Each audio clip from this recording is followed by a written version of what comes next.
کہ قطر کے کردار کو آپ کس طرح سے دیکھتے ہیں؟ قطر نے ثالثی کا کردار ادا کیا، اس کے ساتھ ساتھ ہم روس کے کردار پہ بھی بات کرنا چاہیں گے۔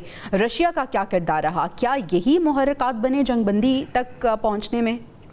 دیکھیں، جیسے ہی ایران نے قطر پر حملہ کیا دوحہ کے قریب، جو میں اس کو یہ نہیں کہوں گا قطر پر حملہ کیا، بلکہ ایران نے قطر کے اندر جو امریکی فوجی اڈا تھا اس پہ حملہ کیا۔ یہ میرا خیال ہے ایک کریکٹ بات ہے، ہمیں یہ نہیں کہنا چاہیے کہ قطر پہ حملہ انہوں نے کیا۔ ہاں یہ ٹھیک ہے، وہ قطر میں موجود تھے۔ اچھا، اس کے بعد دیکھا یہ گیا، نظر یہ آ رہا تھا کہ اب یہ جنگ اور پھیل جائے گی۔ اس کی وجہ کہ امریکہ کے بہت سارے ممالک میں اڈے موجود ہیں اور وہ یقیناً ایران کے قریب ہیں، اس میں سعودی عرب بھی ہے، اس میں اور دوسرے کئی ممالک ہیں جن کو یہ لگ رہا تھا، کویت بھی اس میں شامل ہے، ان کو یہ لگ رہا تھا کہ کہیں ایسا نہ ہو کہ اب یہی حملے جو ہیں وہ دوسری جگہوں پر بھی ہونا شروع ہو جائیں، جس سے جنگ کا جو دائرہ ہے وہ بہت وسیع ہو جائے گا۔ اچھا، اب روس نے تو زبانی کلامی بہت کچھ کہا، لیکن عملی طور پر روس اس میں شامل ابھی نہیں ہوا تھا۔ کمال یہ ہے کہ امریکہ نے یہ کھیل شروع کیا، اور یہ کہیں بات آئی ہے کہ یہ جو جنگ بندی ہوئی ہے یہ کس کے کہنے پہ ہوئی ہے، کس نے ریکویسٹ کی ہے؟ کیا ایران نے کی ہے یا اسرائیل کے کہنے پہ جنگ بندی؟ ظاہر ہے دونوں میں سے کسی نے کہا ہے نا۔ اور اس کے علاوہ امریکہ تو خود جنگ کے اندر ملوث ہو گیا، جس نے ایران کے اوپر حملہ کیا۔ تو یہ کیا بات ہوئی کہ جب ٹرمپ کا دل چاہے وہ اناؤنس کر دے کہ جی جنگ بندی ہو گئی اور اب کچھ نہیں ہوگا، سیز فائر ہو گیا، اور اس کے کچھ دیر بعد وہ کہتے ہیں جی دونوں ملک جو ہیں وہ دوبارہ جنگ بندی کا جو ہے وہ معاہدے کی خلاف ورزی کر رہے ہیں۔ تو پھر معاہدہ کہاں ہوا ہے؟ وہ بتائیں نا، وہ کہاں دوبارہ دونوں ممالک بیٹھے ہیں، کوئی سائن ہوا ہے، کوئی پیکٹ ہوا ہے، کوئی ان کے درمیان کوئی اس طرح کا ڈیولپمنٹ ہوئی ہے؟ وہ تو نہیں، دنیا کو تو یہ کوئی بات ہی نہیں دکھائی گئی۔ تو یہ بتائیں کہ کس نے درخواست کی، کس کے کہنے پہ جنگ بندی ہوئی؟ یہ ٹرمپ جو ہیں انہوں نے خود ہی یہ بیان داغ دیا اور اپنے سوشل میڈیا اکاؤنٹس پر۔ چلے مشرقی صاحب سے پوچھ لیتے ہیں، مشرقی صاحب آپ کہیے گا کہ یہ جو ایمبیگوٹی ہے، یہ جو ابہام ہے، آخر اس کو کلیئر کیوں نہیں کیا جا رہا؟ اور اگر ہم سمپل الفاظ میں کہیں تو کیا یہ ویسی ہی مس کیلکولیشن تھی جو کہ یہاں پہ بھی ہوئی؟ جس طرح سے ہم نے دیکھا کہ پاک بھارت جب کانفلکٹ ہوا تو ایکسپیکٹ نہیں کیا جا رہا تھا کہ پاکستان ویسا جواب دے گا، جب پاکستان نے بھی ویسے ریٹیلیٹ کیا تو ٹرمپ صاحب فوراً بیچ میں آ گئے۔ یہاں پہ بھی ہم نے دیکھا کہ جیسے ہی اسرائیل نے اٹیک کیا ایران نے جواب دیا، امریکہ نے حملہ کیا ایران نے فوری جواب دیا۔ تو مس کیلکولیشن بھی تھی اس میں؟ دیکھیے جویریہ، میں یہ سمجھتا ہوں کہ دنیا نے تیسری عالمی جنگ کو چھو کے آئی ہے پچھلے 72 گھنٹوں میں، اور اگر یہ صورتحال ذرا سی بھی مزید خراب ہوتی تو اس سے کوئی انکار نہیں کہ بادل ناخواستہ ہر حالت میں روس کو بھی اس میں آنا پڑتا، چائنا کو بھی آنا پڑتا، نیٹو نے آنے کا عندیہ دے دیا۔ امریکہ نے جو نیتن یاہو کی چال میں آ کر جس طرح امریکہ گھسیٹ کر اس جنگ میں خود کو لے آیا، اس کے بعد صورتحال تو بہت خطرناک تھی۔ میں یہ سمجھتا ہوں کہ جہاں اسرائیل کی مس کیلکولیشن تھی اور کہ ایران کی طرف سے جواب نہیں آئے گا، 12 دنوں میں ایران نے اسرائیل کا جو سارا ایک جو بھرم تھا، ہوا تھا، دنیا کو ڈرایا ہوا تھا، وہ سارا ملیا میٹ کر دیا، جیسے پاکستان نے بھارت کا سب کچھ ملیا میٹ کیا۔ اچھا، اس کے اندر سب سے اہم بات جو ہوئی وہ یہ کہ فیس سیونگ کے لیے میرا خیال یہ ہے کہ امریکہ نے یہ ایران کی انڈرسٹینڈنگ کے ساتھ کیا گیا۔ یہ وہی سین ہے جب قاسم سلیمانی کو انہوں نے شہید کیا تو اس کے بعد بھی ایران نے ایک امریکی سفارت خانے پہ میزائل حملہ کیا، اور اس کے بعد پھر جو ہے وہ معاملہ جو ہے وہ جنگ بندی اور امن کی طرف چلا گیا۔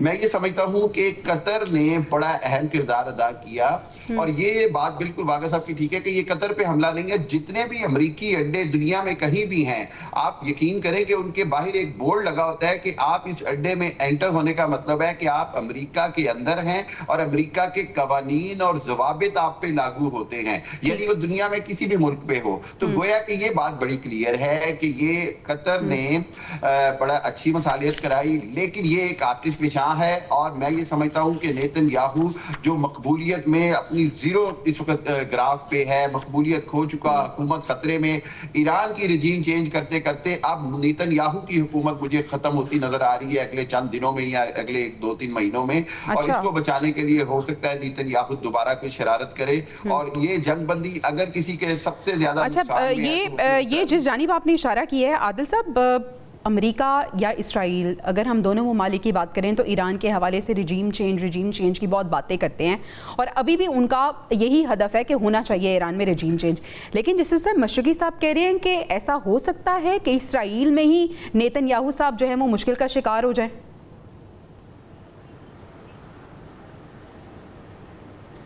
دیکھیں وہ تو ایک جب انہوں نے فلسطین کے اوپر حملہ کیا تھا اس وقت بھی ان کی یہی سچویشن تھی، پھر انہوں نے جینوسائیڈ کیا، وہاں پر ہزاروں فلسطینیوں کو شہید کیا۔ اب اسرائیل کے اندر خود یہ اس چیز کی آواز اٹھ رہی ہے، اسرائیل کی اپوزیشن جو ہے وہ مطالبہ کر رہی ہے کہ اگر آپ نے ایران کے ساتھ جنگ بندی کر لی ہے تو غزہ کے اندر بھی جو ہے وہ جنگ بندی کی جائے۔ تو اب اگر غزہ کے اندر جنگ بندی ہوتی ہے تو پھر تو لگتا ہے کہ صورتحال کسی بہتری کی طرف جاری ہوگی، اور ابھی تو ایک انیشل یہ ہے کہ جو گاؤں کا چودھری ہے جو ٹرمپ ہے، جس کا کردار ہمیشہ سے عجیب و غریب رہا ہے، وہ خود ہی پہلے آشیرواد دیتا ہے اور پھر خود ہی جو ہے وہ اس کا اعلان کر دیتا ہے جنگ روکنے کا۔ تو ابھی جو امریکہ بہادر نے جنگ خود ہی اس کو جو ہے وہ جنگ بندی کی طرف لے کے جا رہا ہے۔ دیکھتے ہیں کہ آگے معاملات کس حد تک جو ہے وہ شرائط جب ٹیبل پہ بیٹھیں گے، بات چیت کا دور شروع ہوگا، کس ملک کی اس میں ثالثی شامل ہوگی۔ اچھا عادل صاحب ایک اور پوائنٹ بھی پلیز کلیئر کیجیے گا، ایک اور پوائنٹ کلیئر کیجیے گا کہ آپ کو لگتا ہے کہ دونوں طرف سے یہ فیس سیونگ تھی، امریکہ کا ایران پہ حملہ کرنا اور پھر ایران کا جو جوابی حملہ تھا، یہ دونوں طرف سے فیس سیونگ تھی اور پہلے سے یہ اطلاعات موجود تھی دونوں کے پاس؟ دیکھیں جیسے کل امریکہ کے اڈے پر حملہ کیا، بیسیکلی وہ علامتی حملہ تھا، اور ایران نے جو ہے قطر کو بھی انفارم کیا تھا اور امریکہ کو بھی انفارم کیا تھا کہ وہ میزائل اٹیک کرنا چاہ رہا۔ دیکھیں ایران کی ایک مجبوری ہے کہ جو انٹرنل پریشر ہے ایران کے اندر، اتنے سارے سائنسدانوں کی شہادتوں کے بعد، اتنے سارے جرنیل کی شہادتوں کے بعد، اور سینکڑوں جو ہے ایرانی جو ہے وہ شہید ہوئے، اگر ایران یہ جواب نہ دیتا، یہ حملہ نہ کرتا، بے شک علامتی حملہ کیا لیکن اس نے اپنے عوام کو بتایا ہے کہ اس کے پاس اتنی کیپیسٹی ہے کہ وہ امریکہ کے تمام اڈے جو اس مشرق وسطیٰ میں جو 9 کے قریب بنتے ہیں، وہ اس کی میزائل کی رینج میں ہے۔ 2020 میں بھی اس نے یہی کیا تھا کہ حملے سے پہلے امریکہ کو بتا دیا تھا کہ وہ اٹیک کرنے لگا ہے، اور اب بھی اس نے یہی کیا کہ اس نے بتا دیا، اور اس کے بعد ہی جو قطر ریاکشن تو آیا قطر کی طرف سے، لبنان نے بھی آج قطر کی حمایت کی ہے، باقی برقوں میں بھی جو ہے وہ قطر کی پہ وہ حملے کی مذمت کی ہے، تو اس کے بعد ایک پریشر یقینی طور پہ بلڈ ہوا ہے، اور آج ٹرمپ نے سعودی عرب کا خاص طور پہ شکریہ ادا کیا کہ اس کا جو ہے بڑا امپورٹنٹ رول ہے اس سارے معاملات میں۔ تو یہ سعودی عرب قطر کا اس میں ثالثی میں رول ہے۔ اب دیکھتے ہیں کہ جب بات چیت ٹیبل پہ جائے گی تو ایران کو کہاں کس حد تک جو ہے وہ بیک فٹ پہ جانا پڑے گا۔ اچھا ٹھیک ہے آپ کا پوائنٹ آ گیا۔ باغر صاحب آپ کہیے گا کہ کیا یہ ایک سنہری موقع ایران کے پاس یہ بھی ہے کہ وہ اپنے جو دوسرے ممالک کے ساتھ تعلقات ہیں ان کو بہتر کر لے؟ یقینی طور پر دیکھیں ایک بات سب لوگوں کو سمجھنی چاہیے کہ جب دوحہ پہ حملہ ہوا، دوحہ سے مراد میں پھر کہوں گا کہ جب امریکی وہ والے اڈے جو کہ دوحہ میں قطر میں قائم تھے، جب وہاں پر حملہ ہوا تو جتنے مسلم ممالک تھے سب کے کان کھڑے ہوئے، اور سب نے کنڈیم کیا، یقینی طور پر سب نے اس لیے کنڈیم کیا کہ ان کے خیال میں یہ تھا کہ اب ایران کے ہاتھوں ہماری بھی باری آنے والی ہے۔ سعودی عرب کا اور ایران کے جو تعلقات ہیں وہ ابھی حال ہی میں کچھ بہتر ہوئے ہیں، اس سے پہلے ان کے تعلقات اتنے اچھے نہیں تھے، اور باقی ممالک کے ساتھ بھی ایران کے کوئی آئیڈیل تعلقات نہیں تھے، لہذا تمام ممالک کو اس چیز کا خدشہ تھا کہ ایران جو ہے وہ بدلہ لینے کے لیے، چونکہ امریکہ نے اتنے بڑے حملے براہ راست ایران پہ کیے B-2 بمز کے ذریعے، جو کہ میرا خیال ہے شاذ و نظر ہی کبھی امریکہ اس طرح کا استعمال کرے گا، وہ بھی اپنی انتہا کو پہنچ گیا امریکہ۔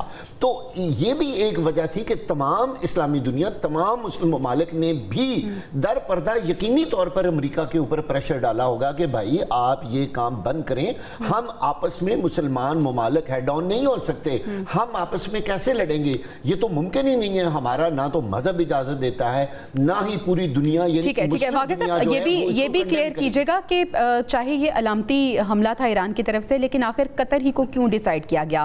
قطر میں جو امریکی فوجی اڈہ ہے کیا اہمیت رکھتا ہے وہ؟ دیکھیں یہ بہت زیادہ اہمیت کا حامل ہے, یہ کئی ایکڑ پر مشتمل ہے, اور غالباً جو ایران کی جو اسٹریٹجی تھی ان کے لیے یہ شاید بیسٹ ٹارگٹ تھا قطر کے اوپر حملہ کرنا, اور قطر کے اوپر حملہ جو ہے وہ ایک وارننگ تھی تمام ان مسلم ممالک کے لیے جہاں جہاں امریکی اڈے موجود ہیں کہ وہ کسی کے خلاف کچھ بھی کر سکتے ہیں. یعنی ایران معافی نہیں دے گا, کیونکہ ایران بھی اپنی انتہا کو پہنچا ہوا تھا. آپ دیکھیں جن کی پوری لیڈرشپ دنیا سے چلی گئی ہو, جن کے بڑے بڑے جنرل شہید ہو گئے ہوں, جن کے پورے سائنسدان جو ہیں وہی دنیا سے چلے گئے ہوں, اور ان کا یہ خیال تھا اسرائیل کا اور امریکہ کا کہ اب ایران کے پاس پیچھے کچھ نہیں بچا.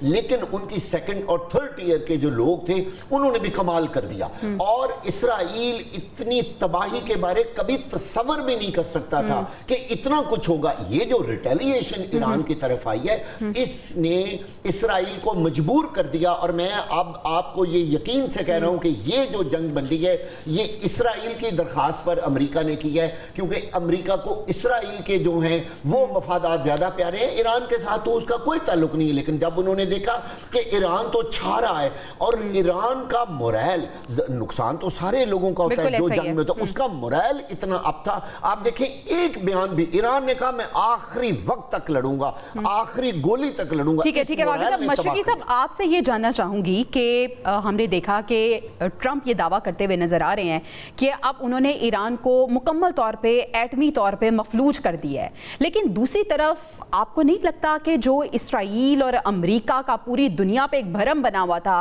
ایک انہوں نے روب ڈالا ہوا تھا, اگر ہم اسرائیل کی بات کریں تو آئرن ڈوم ہے وہ, اور اگر ہم امریکہ کی بات کریں تو امریکہ نے بھی سپر پاور کے نعرے بڑے لگاتے ہوئے ہم انہیں دیکھ رہے تھے, اور جس طرح سے عادل صاحب مثال دیتے ہیں کہ چودھری بنے ہوئے ہیں وہ پوری دنیا کے, تو یہ بھرم اور یہ کردار ٹوٹا ہے بری طرح سے.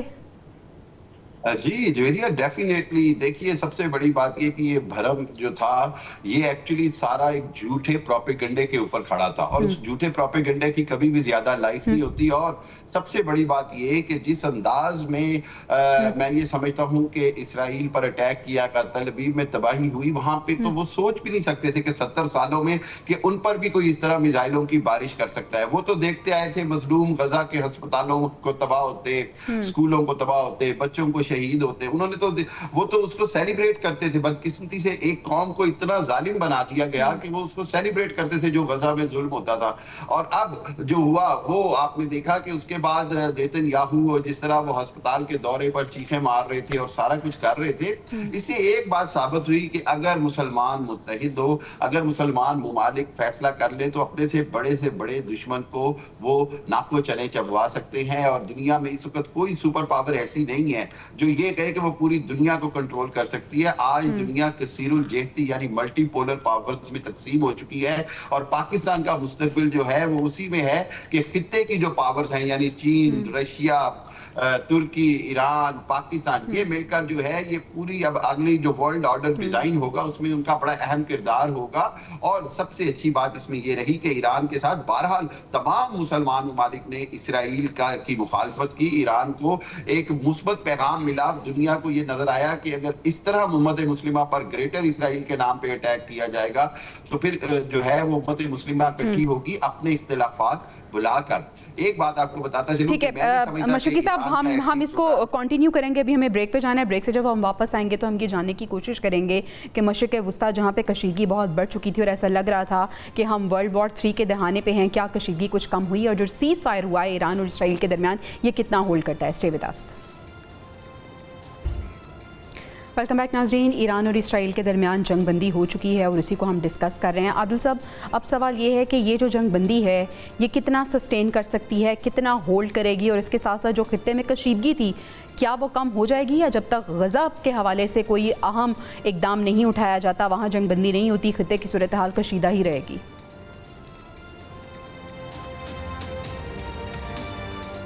دیکھیں, ٹرمپ کے کہنے پہ جنگ شروع ہوئی, ٹرمپ کے کہنے پہ جنگ ختم ہو گئی. غزہ کا تو اس سارے معاملے کے ساتھ کوئی تعلق ہی نظر نہیں آتا. سارے مسلم ممالک جو ہیں وہ کوشش کے باوجود غزہ کے اندر جنگ بندی نہیں رکوا سکے. جس طرح سے اسرائیل نے وہاں پہ بربریت کی ہے, جس طرح سے مسلمانوں کو شہید کیا ہے, مسلمان ممالک ہی کچھ نہیں کر پائے تو باقی کس دنیا نے کیا کرنا تھا. میں پہلے بھی کہہ چکا ہوں عالمی اداروں کی تو اب حیثیت ہی کوئی نہیں ہے. ابھی تو طاقت کا توازن جو ہے وہ امریکہ کی طرف ہے. چائنا رشیا جو ہے ابھی تک اپنی جو پاور ہے وہ اس طرح سے بنوا نہیں سکے. ابھی تک تو چودھری ایک ہی ہے, وہ امریکہ ہے. امریکہ جیسے کہتا ہے ویسے معاملات ہو رہے ہیں. لیکن یہ جو اس وقت مشرق وسطیٰ کی صورتحال ہے, یہ کسی بھی وقت دوبارہ اگر ٹرمپ دوبارہ ناراض ہو گیا ایران سے تو پھر یہی صورتحال ہمیں کچھ عرصے کے بعد دیکھنے کو ملے گی کہ اسرائیل جو ہے وہ دوبارہ اٹیک کر دے گا. تو اس میں تو میں تو یہ سمجھتا ہوں کہ چلے ایک اچھا موقع جو ہے وہ آ گیا ہے کہ امریکہ نے جنگ بندی کروا دی ہے. باقی ممالک کو اس میں پریشر جو ہے اس کو بلڈ کرنا چاہیے اور یہ معاملہ کسی ایک ایسے معاہدے کی طرف چلنا چاہیے. دیکھیں مشرق وسطیٰ کے ممالک میں نہ ایران کو اتنا طاقتور دیکھنا چاہتے ہیں اور نہ وہ اسرائیل کو اتنا طاقتور دیکھنا چاہتے ہیں کہ وہ ان کے گلے کا جو ہے وہ پھندا بن جائے. تو اس لیے ان کی کوشش ہے کہ معاملات جو ہیں جو نیوٹرل جسے کہتے ہیں کہ دونوں ملکوں کو جو ہے وہ نیوٹرل کر دیا جائے. تو اب جب ٹیبل پہ بیٹھیں گے بات چیت ہوگی, اس میں سعودی عرب کی طرف سے کیا معاملات آتے ہیں, باقی جگہ سے کیا معاملات, ملکوں کا پریشر کس طرح سے بلٹ ہوتا ہے, تو اس کے بعد کوئی کلیئرٹی شاید آ سکتی ہو. امریکہ کی خواہش تو شروع سے تھی کہ وہ ایران کو جو ہے زیر کرنا چاہتا تھا. پہلے اس نے اس کی پراکسیز کو جو ہے وہ ختم کیا اور پھر اب ایران کی باری آ گئی. اچھا, یہ جو ان کی خواہش تھی کہ وہ ایران کو زیر کرنا چاہتا ہے, واقع صاحب آپ کو لگتا ہے کہ ایران کو زیر کر لیا ہے امریکہ اور اسرائیل نے؟ جو مقاصد حاصل کرنا چاہتے تھے وہ مقاصد حاصل کر لیے انہوں نے؟ ایران تو زیر نہیں ہوا, نہ ہی ایران کا مورائل آج کی تاریخ تک ڈاؤن ہوا ہے.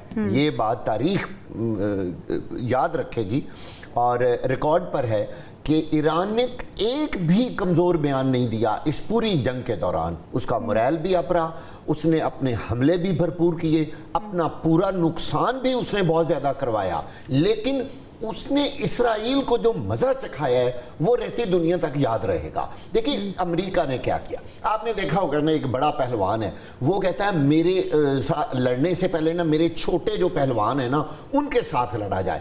یہ اسرائیل جو تھا وہ ایک چھوٹے پہلوان کی طرح سامنے آیا, ایران کے اوپر اس نے حملہ کیا. لیکن جب امریکہ نے دیکھا کہ اس نے تو میرے چھوٹے پہلوان کو پچھاڑ کے رکھ دیا ہے اور برباد کر کے رکھ دیا ہے, پھر اسرائیل بولا, اس نے کہا بھائی اپنے B-2 بمز لے کے آؤ, اپنے بڑے بڑے طیارے لے کے آؤ, اسرائیل کو ایران کو تباہ و برباد کرو, نیوکلیر پر حملے کرو.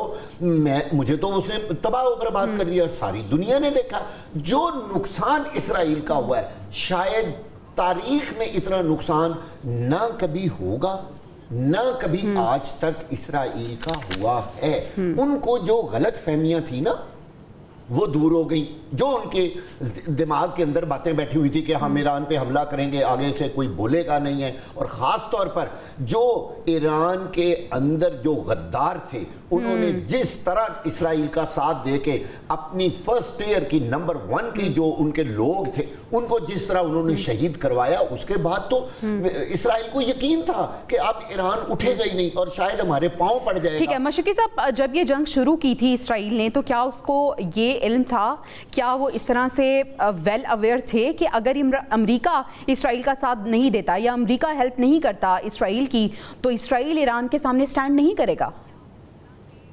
میں سمجھتا ہوں بہت بڑی مس کیلکولیشن تھی نیتن یاہو کی اسرائیل کی. ان کا خیال تھا کہ ایران کوئی زیادہ رد عمل نہیں دے سکے گا, 1500 میل دور ہے, ہم جس طرح چاہیں گے ان کا ایئر ڈیفنس سسٹم مفلوج کریں گے اور پھر اس کے بعد ہم رجیم چینج کریں گے, ہم ان کی ایٹمی تنصیبات تباہ کر دیں گے, ہم جناب ان کے جو مکمل طور پر لیڈرشپ انہوں نے تباہ کر دی, شہادتیں دے دی. میرا خیال ہے بہت بڑی مس کیلکولیشن یہ ہوئی کہ ان کو یہ اندازہ نہیں تھا کہ ایران جو ہے وہ نہ حماس ہے, نہ حزب اللہ ہے, نہ کوئی گروپ ہے. ایران ایک ایسا ملک ہے جو 8 سال پہلے جنگ لڑ چکا ہے عراق سے. ایران ایک ایسا ملک ہے جو 20 سالوں سے پابندیوں کے باوجود وہ پروگریس کر رہا تھا ود ان کنٹری. انہوں نے بہت کچھ اچیو کیا ان ساری پابندیوں کے باوجود. ایران کا جو جواب تھا وہ میرا خیال ہے کہ تاریخی طور پر پوری دنیا کی جو فاشسٹ رجیمز ہیں ان کے لیے ایک لیسن کی حیثیت رکھتا ہے ہے کہ کسی کو اتنا نہ دباؤ کہ جب وہ ریئیکشن میں آئے تو وہ آپ کو تباہ و برباد بھی کر سکتا ہے, آپ کو بہا کر بھی لے جا سکتا ہے. میں نہیں سمجھتا کہ آج بھی ایران کا ایٹمی پروگرام کوئی 10-20 سال پیچھے چلا گیا ہے, بالکل اس کو جھٹکا لگا ہے. لیکن میرا خیال یہ کہ اب خطے میں ایک دوڑ بھی شروع ہو سکتی ہے دوبارہ سے ایٹمی طاقت بننے کی. اس کے اندر ترکی کی طرف سے بھی اندیا آ رہا ہے کہ ایسے لگ رہا ہے جیسے طاقت کا توازن جو ہے اگر اسرائیل نے اتنا زیادہ اپنے حق میں صرف ایٹمی صلاحیت کی وجہ سے کیا ہوا ہے تو بہت سارے مسلمان ممالک اب اس کی طرف سوچیں گے بھی. میرا خیال یہ کہ ایک اہم بات ہوئی وہ یہ کہ اب عرب ممالک اور ایران, پاکستان, ترکی ان کو مل کر کوئی نہ کوئی اپنے لیے لائحہ عمل بنانا ہوگا تاکہ وہ جو باہر کا ایگریسر ہے, جارحیت کرنے والا ملک ہے, وہ اس سے جو ہے وہ آئندہ کے لیے مکمل لائحہ عمل کے ساتھ اس کے ساتھ مقابلہ کیا. ٹھیک ہے. عادل صاحب اب یہ اس ہم جو چانک ہے اس کو کنکلوڈ کرنا چاہتے ہیں, یہ بتائیے گا کہ واٹس نیکسٹ, آگے کیا ہونے والا ہے. اور پاکستان کے تناظر میں بڑا امپورٹنٹ یہ ہے, ہم کبھی بھی ٹرمپ پہ ٹرسٹ نہیں کر سکتے. پاکستان کا اب آگے کردار کیا ہونا چاہیے؟ کیا پاکستان کو بہت زیادہ توجہ دینے کی ضرورت ہے اپنے نیوکلیئر پروگرام کو سنبھالنے کی, کیونکہ کچھ بھی ہو سکتا ہے؟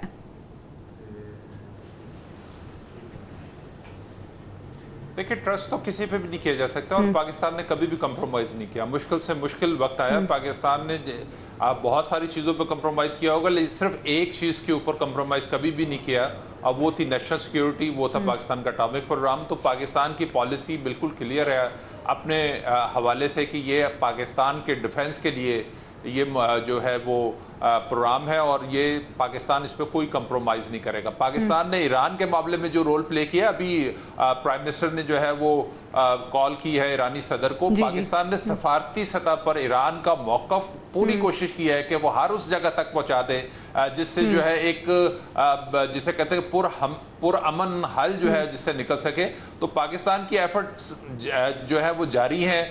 پاکستان کے رابطوں کی بدولت بہت سارے جو ایران کے تحفظات ہیں وہ باقی ملکوں تک پہنچ چکے ہیں. تو یقینی طور پر پاکستان کا رول ہے. پاکستان کو جس چیز پہ سب سے زیادہ فوکس ہے وہ اپنا جو اس کا مشرقی بارڈر ہے, جو انڈیا نے جس طرح سے پاکستان کے اوپر حملہ کیا تھا. اور میں تو یہ سمجھتا ہوں کہ جو انڈیا کا اس سارے جنگ مشرق وسطیٰ کی جنگ سے کچھ عرصے پہلے پاکستان کے اوپر ایک الزام لگا کر حملہ کرنا, ہو سکتا ہے وہ بھی اسی سارے معاملے کی کڑی ہو کہ پاکستان اگر اس ٹائم انڈیا کے زیر اثر ہو جاتا تو پھر آپ سوچیں کہ اس وقت اس خطے کے سچویشن یقیناً بہت مختلف ہوتی. واقع صاحب آپ سے یہ جاننا چاہوں گی کہ کیا طاقت کے توازن کو برقرار رکھنے کے لیے آپ کو لگتا ہے کہ دیگر اسلامی ممالک بھی ایٹمی ہتھیاروں کی, ایٹمی پاور کی دوڑ میں اب آگے آئیں گے؟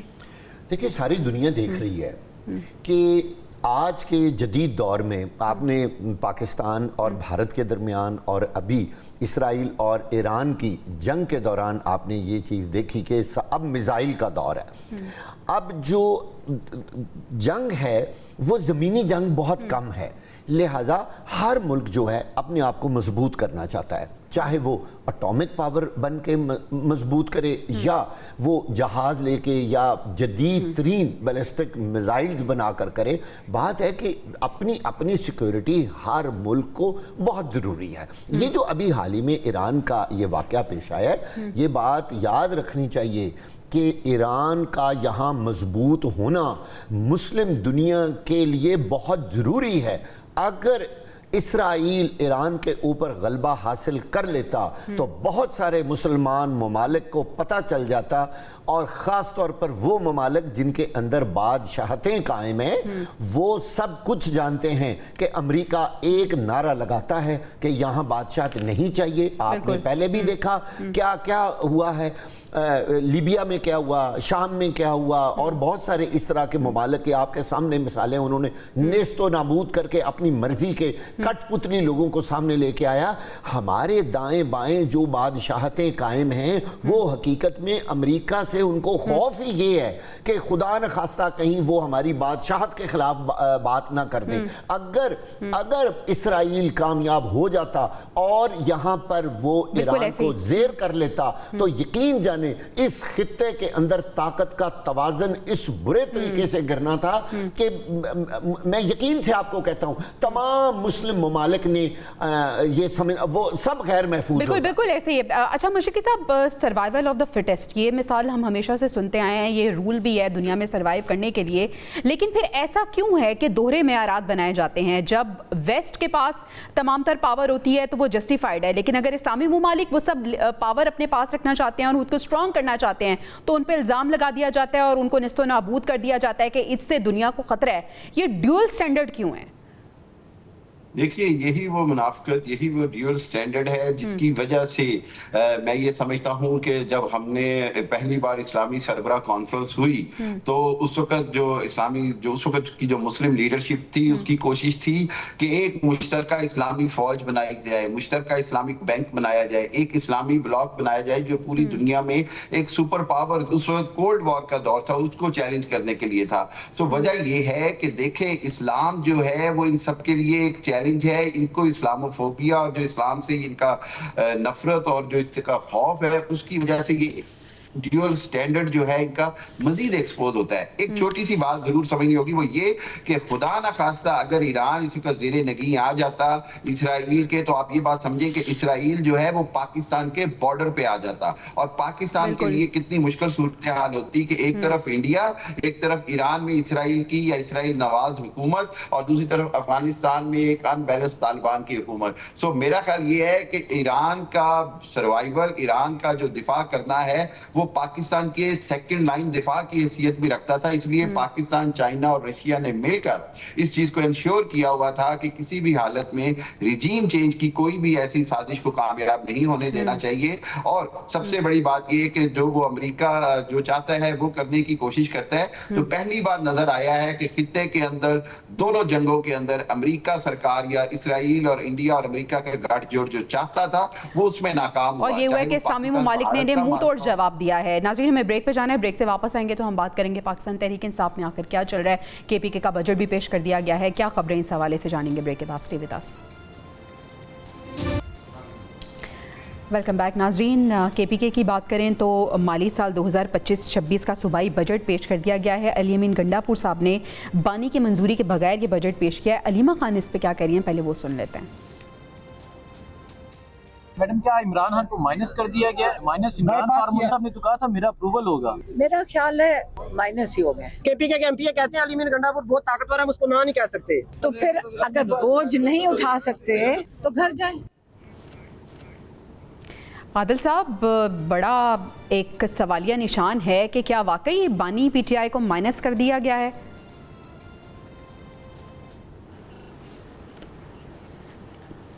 حالات تو اسی طرف جا رہے ہیں اور اس میں یقینی طور پر بانی پی ٹی آئی خود اس کے ذمہ دار بھی ہیں.